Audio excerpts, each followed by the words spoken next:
This is the WHTC Morning News with Gary Stevens and Peg McNichol on 99.7, 1450 WHTC and WHTC.com. Welcome back to the WHTC Morning News for this Tuesday, November 16th. Tuesday mornings, we have a chance to catch up with what's going on in Washington with one of the two men who represent the Lakeshore in the halls of Congress, more notably the U.S. House. He is 18 terms, U.S. House Representative Fred Upton of St. Joseph on the other end of our Zoom connection this morning from his office in Washington. Good morning, Fred. Well, good morning. Good morning. I got to make sure I don't say 16, it's 18 terms. Yeah. Sometimes I get a little bit, does it sometimes blend together with you too? Yeah. Well, I feel just the same. I got that Sprite in my walk, everything else. So it's good. Quick question before we go on. Are you going to run for a 19th term? Well, we haven't decided yet. We don't know what the districts look like. It sounds like they're going to even pull the new district maps out of a hat. Who knows? So we've never made the decision, even in my first term, when I first announced in the year out. So we'll make a decision closer to the end of the year, beginning of next. Yesterday, President Biden, amid much fanfare, signed the infrastructure bill into law. You supported it in the House, but you are still not, shall we say, on board with the Build Back Better plan right now that the administration would like to see passed. Well, I've been against the Build Back Better plan since the onset. I mean, this is a bill with massive social spending that locks it in. It undoes many of the tax cuts that we actually passed and saw enacted back in 2017. So for months, I have voiced my public opposition to that bill, unlike the bipartisan plan, which actually I was one of the architects with the Problem Solvers Caucus dating back to last April, when a number of Republicans and Democrats, House members, governors, and senators met to define really what are our infrastructure needs. It's replacing the lead service water lines like we're doing now in Benton Harbor. It's roads, highways, ports. We see a massive problem with the supply chain in large part because our ports just aren't capable of bringing these ships in and up with technology. Broadband, which was why the Farm Bureau supported the legislation. The Chamber of Commerce supported the legislation. The Business Roundtable supported the legislation. The realtors supported the long list of traditional Republican organizations. Once we defined infrastructure, and then of course we had to make the decision, how are we going to pay for it? And unlike the COVID packages, both under Trump and Biden, that were unpaid for, we said we're going to have pay for us for this thing. We're going to make sure that it doesn't increase the debt or the deficit. In fact, the Penn Wharton School study came out and said over the next number of decades, it's actually going to reduce the deficit because more people are going to be put to work. And of course, we're going to upgrade our infrastructure. Reminder, I know they had the big summit last night between the president and Xi from China. China's actually spent more money on infrastructure and cement in the last 3 years than we've spent in the last 100. We knew about roads here in Michigan. We need help. This bill will provide it. A big day for you, I believe, not today, tomorrow. 21st Century Cures 2.0 becomes formally put into the congressional record as a bill to be introduced. Yep, we're actually going to introduce it a little bit later today.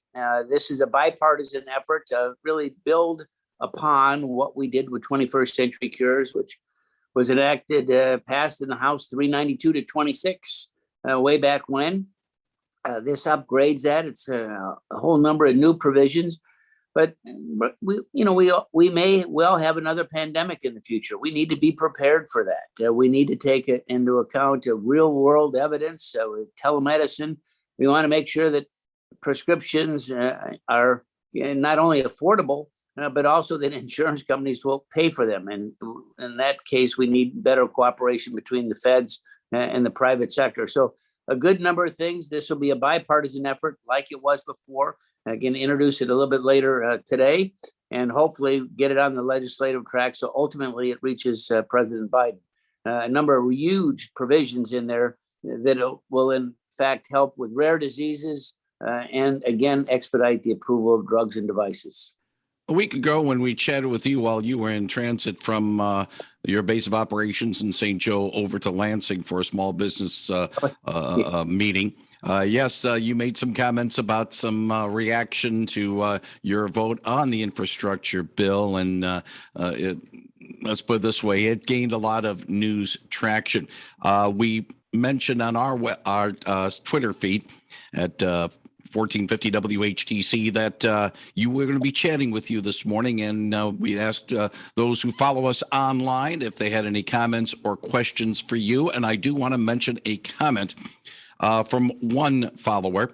While I am not in your district yet, thank you for voting for constituents rather than party. I am sorry for the unwarranted repercussions against you and your family. Your thoughts about, yes, people have not been happy with the way you voted, but there are others who say they commend you for, frankly, your courage in that regard.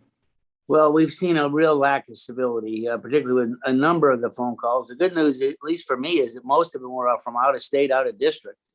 They've toned down a little bit, but, we're a democracy. We ought to have policy over politics. And, this was a bill that, again, passed 69-30 in the Senate last August. Lindsey Graham, probably the most ardent supporter of President Trump you ever saw, he voted for this bill. We needed to get it done. And, we're a democracy.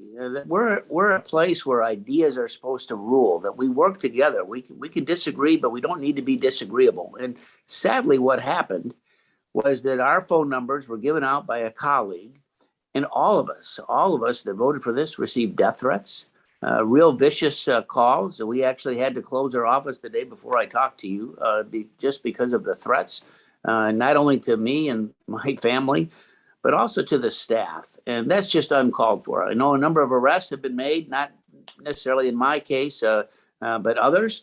We shared some of that, all of the bad stuff with law enforcement, and they'll take it from there in terms of what needs to happen.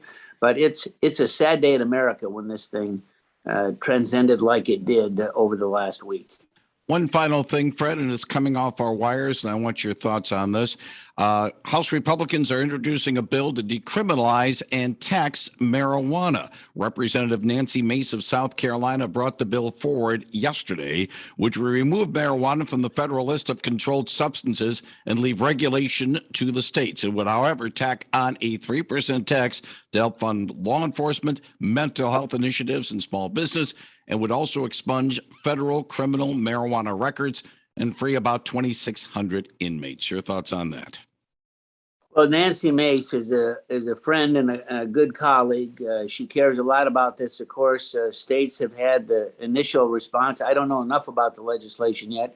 Of course, here in Michigan, the voters decided first on medical marijuana. I supported that ballot initiative. They then expanded a few years ago to really decriminalize it. I'm a states' rights guy. Seems like this would be something that I could support, but I'm going to want to talk to Nancy and take a little look at it. I know a number of states that have done this, big windfalls in terms of revenue. I don't know exactly what the Michigan numbers have been. We'll see. We'll see. I was unaware of the legislation till just now, but there's like 6,000 bills already that are introduced. And when you see our Cures 2.0 legislation, whatever bill number we get, that's how many bills have been introduced. I hope it starts with a 6, but it could, in fact, be more than 7,000 bills at this point. We'll see. Yeah, that's but staff. Yeah, that's what you have a staff for to do. Fred Upton, he is the congressman from St. Joseph, joins us Tuesday mornings to talk about what's going on in Washington. Fred, as always, thank you very much for your time. And if all goes well, I believe we'll have one more chat before Thanksgiving. Yeah, we will try. I'm going to try to go see my folks. They're down south. So I'm going to try to go see them next week. So we may have to do it the week after Thanksgiving, but we'll check. We'll be waiting whatever time. Fred, thank you. All right. And that is Fred Upton on 99.7 and 1450 WHTC.